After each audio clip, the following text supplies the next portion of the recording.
श्री शिवाय नमस्ते।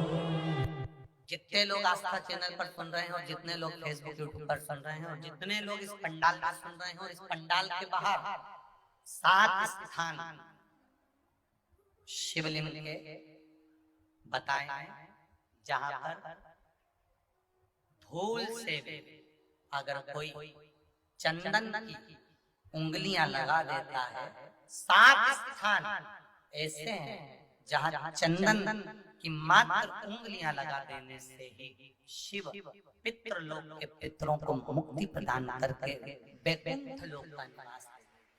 7 स्थान, और वो 7 स्थान के चंदन के बताए गए। पहला, भगवान देवाधिदेव महादेव के शिवलिंग पर चंदन का लेप। समझ लेना जरा बहुत अच्छे से। आपको लगता है स्वप्न में कोई मुर्दे दिख रहे हैं या कोई जल रहा है या कोई मर रहा है या कोई चला गया है, ऐसा भय लगता है। बच्चों को मानी भेजूंगी ऐसा हो जाएगा, पति को मानी भेजूंगी ऐसा हो जाएगा, कोई हमारे कोई गलत तो नहीं कर रहा है। आपको लगता है 7 स्थान चंदन के बताए। पहला शिवलिंग, दूसरा जहां गणेश जी का स्थान है, मालूम है ना सबको? जम के बोलो जरा, मालूम है ना सबको? जहां गणेश जी का स्थान है वहां अलग से गणेश जी बैठे, वहां नहीं। शिवलिंग में जलाधारी के ठीक सामने राइट में गणेश, लेफ्ट में कार्तिकेय, बीच में अशोक सुंदरी।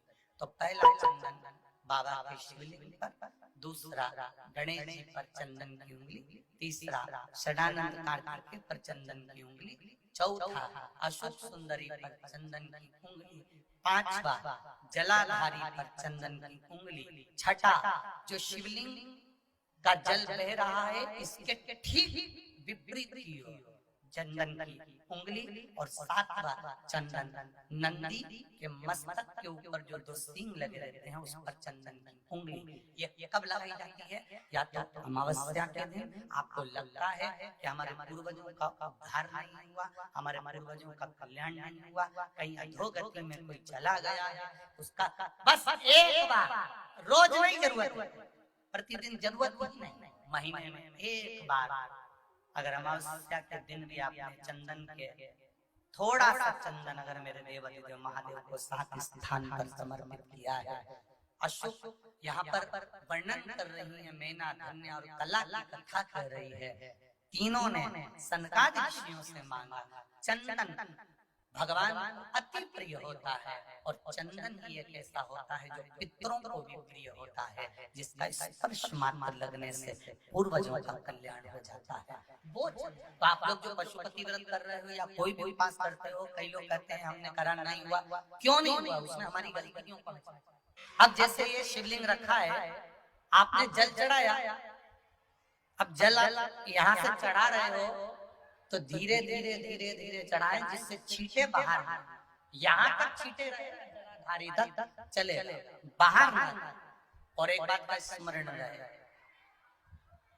यदि बेलपत्री, फूल, पत्ती, जल चढ़ाने के बाद ये सब अगर नीचे गिर जाए, जलाधारी पर गिर गया या नीचे उतर गया, तुम्हारा पूरा जल चढ़ जाए, तुम्हारे पास में चंदन नहीं है, अबीर नहीं है, गुलाल नहीं है, कुछ भी नहीं है, तो भी अपने हाथ की 3 उंगलियों से रेखा 3 खींचकर और फिर जो माला आदि कादिक भगवान की रखी थी उसी से भगवान का वापस पूरा श्रृंगार कर फिर वापस आई।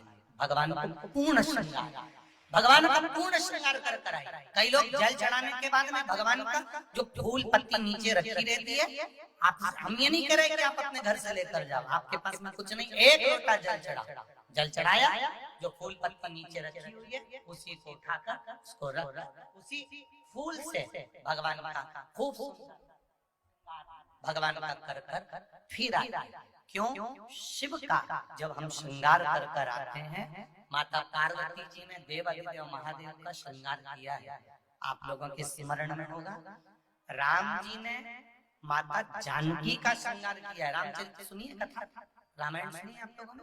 रामायण सुनी होगी तो उसमें माता बैठी हैं शिला के ऊपर और भगवान राम उनका श्रृंगार कर रहे हैं, एक कौवा आता है वो चोंच मार कर जाता है, ये सारा वृत्तांत आप लोगों ने श्रवण किया। तो राम जी माता सीता का श्रृंगार करते हैं, भगवान कृष्ण राधा जी का श्रृंगार करते हैं।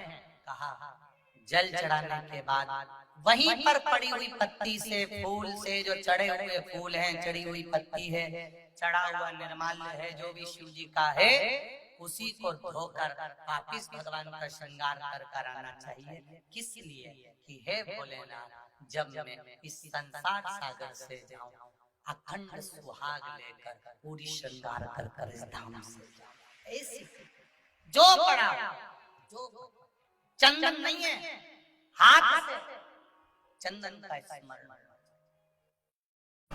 सब लिए एक बार जमकर श्री शिवाय नमस्तुभ्यम प्रैक्टिकल जरूर करना।